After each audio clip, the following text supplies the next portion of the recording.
Good morning everyone. Plus two class first chapter हमारा चल रहा था, उसमें लास्ट है श्रमजीवी जनसंख्या का संगठन। श्रमजीवी का मतलब होता है कि काम करने वाले लोग, कुल जनसंख्या में कार्य करने वाले लोगों का प्रतिशत के अनुपात को सहभागिता दर कहते हैं। श्रमजीवी जनसंख्या का संगठन भी कहते हैं। तो सहभागिता दर है वो पुरुषों के लिए अलग अलग होती है। औसत रूप से पुरुष है वो महिलाओं से अपेक्षा अधिक काम करते हैं, महिलाओं की अपेक्षा पुरुष है अधिक काम करते हैं, ये ऐसा माना जाता है। तो पुरुषों की सहभागिता दर है वो अधिक होती है, महिलाओं की सहभागिता दर है वो कम होती है, क्योंकि महिलाएं हैं वो अधिकतर घरेलू कार्य करती है और पुरुष अधिकतर बाहरी रूप से कार्य करते हैं।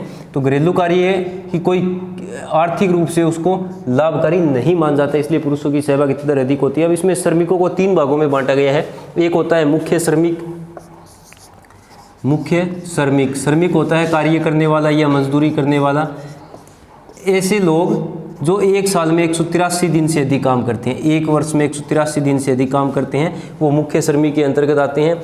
दूसरा है सीमांत श्रमिक। सीमांत श्रमिक ऐसे लोग जो 183 दिन से कम काम करते हैं, एक वर्ष में 183 दिन से कम काम करते हैं, वो सीमांत श्रमिक के अंतर्गत आते हैं। और जो तीसरा है इसमें अश्रमिक। अश्रमिक ऐसे लोग जो वर्ष में कार्य नहीं करते या जिनको कार्य नहीं मिल पाता है या जो बेरोजगार है, वो अश्रमिकों के अंतर्गत आते हैं।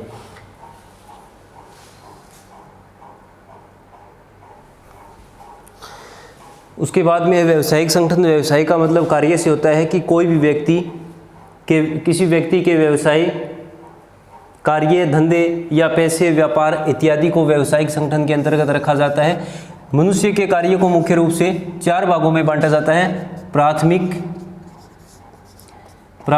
क्रियाकलाप।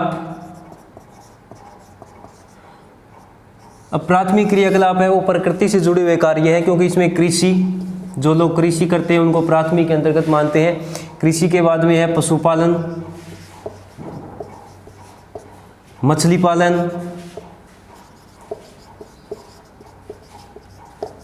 खनन का अर्थ होता है कि भूमि की ऊपरी परत को खोदकर है वो खनिजों को निकालना है, वो खनन कहलाता है। आखेट, आदिवासी लोग जब जंगलों में जानवरों को मारकर खाते थे। एक है संग्रहण, आपने नाम सुना होगा कि वो कंदमूल या पेड़ पौधों की जो पत्तियां उनको इकट्ठा करके खाते थे, ये प्राथमिक क्रियाकलाप के अंतर्गत आते हैं। दूसरा है हमारा द्वितीयक क्रियाकलाप। द्वितीयक क्रियाकलाप। अब द्वितीय क्रियाकलाप है वो प्राथमिक क्रियाकलापों पर आधारित होते हैं। इसमें मुख्य रूप से विनिर्माण को सम्मिलित करते हैं, या इसको हम उद्योग, जितने भी हमारे उद्योग हैं उद्योगों को शामिल किया जाता है। अब उद्योग है वो मुख्य रूप से प्राथमिक क्रियाकलाप आधारित होते हैं। एग्जाम्पल के तौर पर कृषि से संबंधित कुछ उद्योग है, जैसे कि चीनी उद्योग है, सूती वस्त्र उद्योग है, पशुपालन से संबंधित है चमड़ा उद्योग है। इसी प्रकार जो जितने भी धातुओं के उद्योग है वो खनन पर आधारित है। तो द्वितीय क्रियाकलाप है मुख्य रूप से प्राथमिक क्रियाकलापों पर आधारित होते हैं। उसके बाद में है तृतीय क्रियाकलाप, जो कि तीसरे में आते हैं। तीसरा है हमारा तृतीयक क्रियाकलाप। अब तृतीय क्रियाकलाप में क्या शामिल करते हैं हम?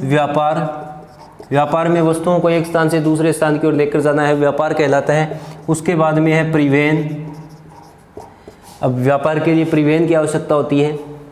संचार के साधन, संचार सूचनाओं या तथ्यों को एक स्थान से दूसरे स्थान की ओर पहुंचाना है, वो संचार कहलाता है। अब ये 3 चीज़ें हम देखो कि प्राथमिक क्रियाकलाप से जितनी भी वस्तुओं का उत्पादन होता है, फिर उसको द्वितीय क्रियाकलाप में बदलते हैं। उसको द्वितीय क्रियाकलाप में बदलने के लिए किसकी आवश्यकता होगी? व्यापार की, क्योंकि प्राथमिक क्रियाकलापों यानी कि किसानों से वस्तुओं को व्यापारी खरीदते हैं और उद्योगों में लेकर जाते हैं। अब इन वस्तुओं को ले जाने के लिए परिवहन की आवश्यकता होती है, साधनों की आवश्यकता होती है, और संचार यानी कि सूचनाओं की।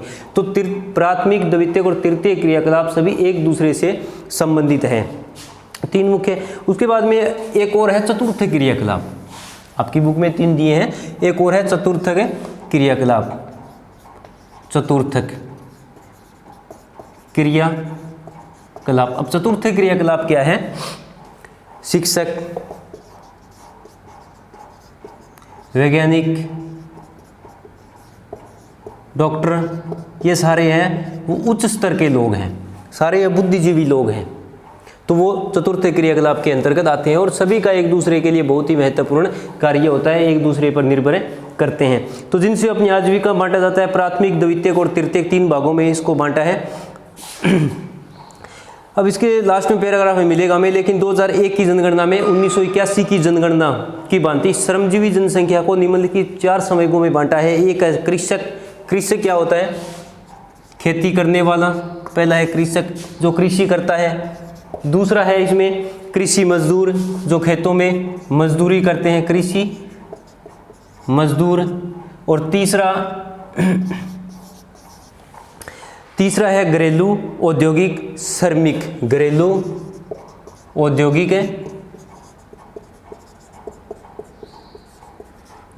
श्रमिक। चौथा है अन्य श्रमिक। अब चारों में अंतर देखो। कृषक जो लोग खेती करते हैं उनको सम्मिलित किया जाता है। कृषि मजदूर ऐसे मजदूर जो सिर्फ खेतों में ही मजदूरी करते हैं, वो कृषि मजदूर के अंतर्गत आते हैं। घरेलू औद्योगिक श्रमिक ऐसे मजदूर जो उद्योगों में काम करते हैं। और अन्य श्रमिक में वो कहीं पर काम कर सकते हैं, वो खेतों में भी काम कर सकते हैं, वो समय मिले तो उद्योगों में भी काम कर सकते हैं, या फिर अनेक प्रकार के रोजगार को भी तलाश सकते हैं, रोजगारी कर सकते हैं। तो 4 प्रकार के संवेगों में इनको बांटा गया है। अब अगले पेज पर कुछ एक पॉइंट जैसे भारत के व्यावसायिक संगठन से कुछ एक निष्कर्ष निकलते हैं। पहला इसने कहा है कि 1991 की तुलना में सन 1991 की तुलना में देश में किसानों की संख्या घटी है। 1991 की तुलना में किसानों की संख्या घटी। और ये अगर आज़ादी के समय की बात करें तो आज़ादी के आसपास है वो 80% से अधिक जनसंख्या है वो किस में लगी थी? कृषि कार्यों में लगी होती थी। लेकिन आज के समय में 2011 की बात करें तो लगभग 55% जनसंख्या 2011 में कृषि कार्यों में लगी है। तो सीधी सी बात है कि लगातार है वो प्राथमिक क्रियाकलापों में जनसंख्या घट रही है, जनसंख्या प्रतिशत घट रहा है। अप्राथमिक क्रियाकलापों में घटती है तो वो कहाँ जाते हैं? द्वितीयक या तृतीयक या चतुर्थ क्रियाकलाप में काम करते हैं। दूसरा है कृषि मजदूरों का प्रतिशत में कोई गिरावट नहीं आई है। अब एक आपके सामने नाम आया था कृषि मजदूर उतने ही हैं, उनमें कोई गिरावट नहीं आई है। लेकिन जो कृषि करने वाले लोग हैं वो लगातार कृषि को छोड़ रहे हैं। कारण है कि कृषि में फायदा नहीं है, ऐसा माना जाता है। तीसरा है कि किसानों तथा कृषि मजदूरों का संयुक्त रूप से साबित करते हैं कि आज भी देश की व्यावसायिक संरचना में कृषि का प्रमुख है या कृषि का प्रभुत्व है, ये तो मानना पड़ेगा। जब किसी देश की 50% से अधिक जनसंख्या एक क्रियाकलाप में लगी हो तो प्रभुत्व कृषि का। भारत की आज भी 55% जनसंख्या है वो कृषि कार्यों में लगी है। अब इसमें कृषि करने वाले और कृषि मजदूर दोनों को शामिल किया जाता है। चौथा पॉइंट है कृषि सेक्टर के श्रमिकों के अनुपात में उतार चढ़ाव आने के कारण द्वितीयक और तृतीयक सेक्टर में सहभागिता दर में थोड़ी सी बढ़ी है। अब सहभागिता दर पहले आपको बताया था कि कुल जनसंख्या में काम करने वाले लोगों की औसत को सहभागिता दर कहते हैं। तो जब कृषि क्षेत्र में धीरे धीरे लोगों की संख्या घट रही है तो वो लोग लगातार द्वितीयक और तृतीयक क्रियाकलाप में काम करने के लिए जा रहे हैं। इससे एक साबित होता है कि खेती में रोजगार न पा सकने वाले कामगारों को द्वितीयक क्षेत्रों के व्यवसायों में ज़्यादा काम नहीं मिले पाया, लेकिन फिर भी लोग कोशिश करते हैं द्वितीयक और तृतीयक क्रियाकलापों में जाने की। यदि लिंग के अनुसार देखा जाए तो 71.9 दे रखा, 72 लिखोगे, 72% स्त्रियां हैं वो कृषि कार्यों में लगी हुई है, जबकि पुरुष है वो लगभग 52%। पहले आपको बताया था कि महिलाएं हैं वो घरेलू कार्य अधिक करती है, या समय मिलता है तो वो खेतों में अधिक काम करती है।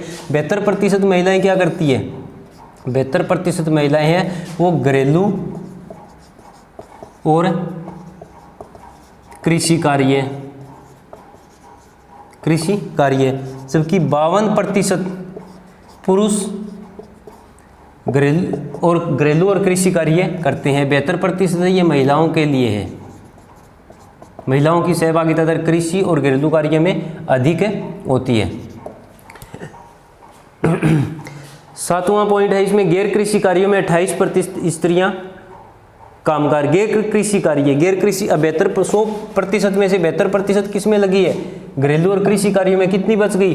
28% जो महिलाएं हैं वो गैर